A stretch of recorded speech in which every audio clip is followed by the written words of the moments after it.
और अगली बड़ी खबर शाहजहांपुर से, जहां समाजवादी पार्टी का प्रशिक्षण शिविर। आज शिविर में अखिलेश यादव शामिल होंगे। कार्यकर्ताओं को संबोधित करेंगे अखिलेश यादव और जीत का मंत्र देंगे। पूर्व एमएलसी के आवास परिसर ग्राउंड में कार्यक्रम होगा। तो शाहजहांपुर के दौरे पर रहेंगे आज सपा प्रमुख अखिलेश यादव और कार्यकर्ताओं को जीत का मंत्र देंगे, संबोधित करेंगे। लोकसभा चुनाव 2024 को लेकर समाजवादी पार्टी, मुख्य विपक्षी पार्टी उत्तर प्रदेश में पूरी तरह से चुनावी मोड में है और कार्यकर्ताओं को संबोधित यहां पर करेंगे अखिलेश यादव। साथ ही साथ जीत का मंत्र देंगे। आगे लोकसभा चुनाव में किस तरह से 80 लोकसभा सीटों पर जीत हासिल करनी है, रणनीति यहां पर तैयार की जाएगी। तो शिविर आयोजित होने वाला है जिसमें अखिलेश यादव शामिल होंगे।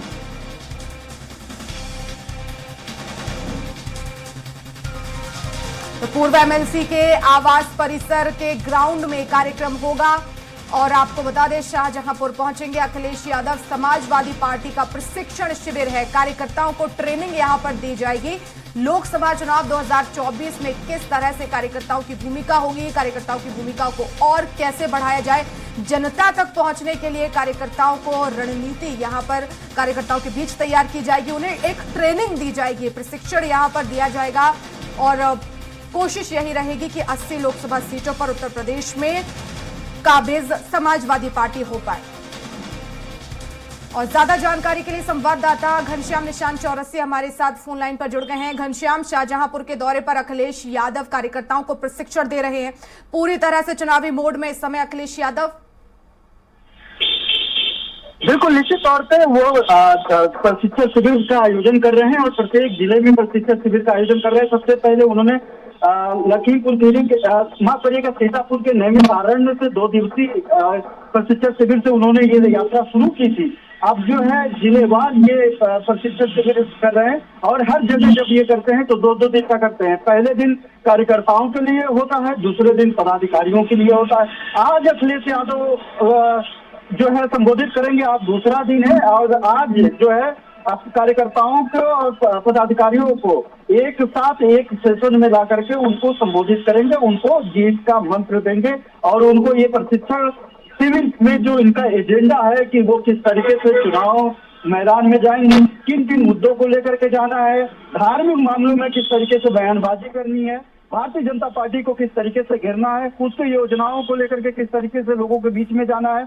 ऐसे तमाम मुद्दे होंगे जिन मुद्दों को लेकर के समाजवादी पार्टी के मुखिया अखिलेश यादव अपने कार्यकर्ताओं और पदाधिकारियों को संबोधित करेंगे। और इसमें सबसे बड़ी बात है जो इस प्रशिक्षण है, जो इस प्रशिक्षण की बात करें तो इस प्रशिक्षण में अखिलेश यादव उन पदाधिकारियों से भी रूबरू होंगे जिन पदाधिकारियों की जिम्मेवारी में ये होता है कि वो टीवी मीडिया में आते हैं और उनके बयान के बाद समाजवादी पार्टी की किरकिरी होती है, खलबली मच जाती है और भारतीय जनता पार्टी को इसका सीधा फायदा मिलता हुआ दिखाई देता है। तो ऐसे में अगर देखा जाए तो अब अखिलेश यादव इस बाबत भी लगातार जहां जहां प्रशिक्षण शिविर हुआ, चाहे वो सीतापुर हुआ हो, शाहजहांपुर का इस बार का शिविर हो या फिर लखीमपुर खीरी का हो और इधर प्रतापगढ़ का हो, तो ऐसे में जहां जहां का भी प्रशिक्षण शिविर हुआ है बरसा, वहां पे देखा गया है कि वो लगातार इस बाबत सचेत करते रहते हैं कि धार्मिक मामलों में जो पार्टी की गाइडलाइन हो, जो पार्टी लाइन का एजेंडा हो, उसी पार्टी लाइन पे ही चल करके काम करे और बयानबाजी करे ताकि उसका फायदा भारतीय जनता पार्टी न उठा पाए।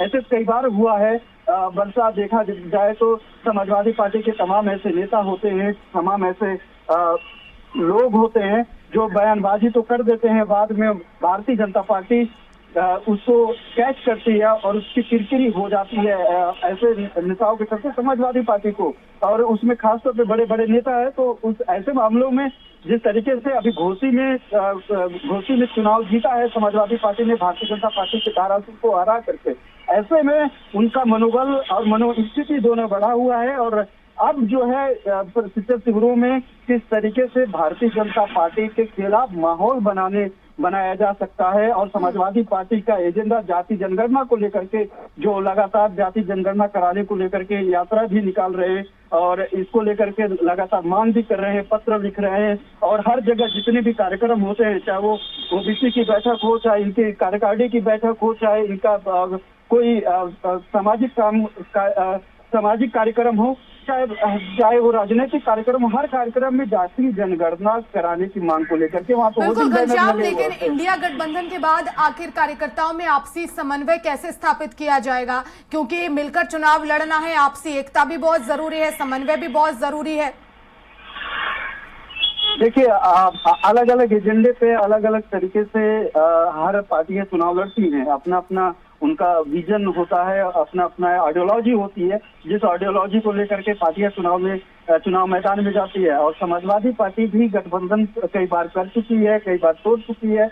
ऐसे में ये देखा जाता रहा है वर्षा की कई बार होता है कि पार्टियां गठबंधन तो कर लेती हैं, लेकिन उनके जो कार्यकर्ता होते हैं, जो जमीनी स्तर पर काम करने के लिए जाते हैं, उनके बीच में कोऑर्डिनेशन, समन्वयता नहीं बन पाती है, जिसके चलते काफी किरकिरी होती है। और ये विरोधाभास इनको हार का कारण बन करके सामने आ जाता है। और वो कई बार ऐसा होता है कि इनको हार का स्वाद चखना पड़ जाता है। तो ऐसे में भी अपने कार्यकर्ताओं के बिल्कुल साथ घनश्याम, क्योंकि उदाहरण हम देख रहे हैं कि मध्य प्रदेश में काफी ज्यादा उम्मीदें थी अखिलेश यादव को कि कुछ सीटों पर सहमति बनेगी, और अखिलेश यादव को उसके बाद बयान भी आया। तो ऐसे में और ज्यादा चुनौती हो जाएगी लोकसभा चुनाव में समाजवादी पार्टी और कांग्रेस के लिए खास तौर पर।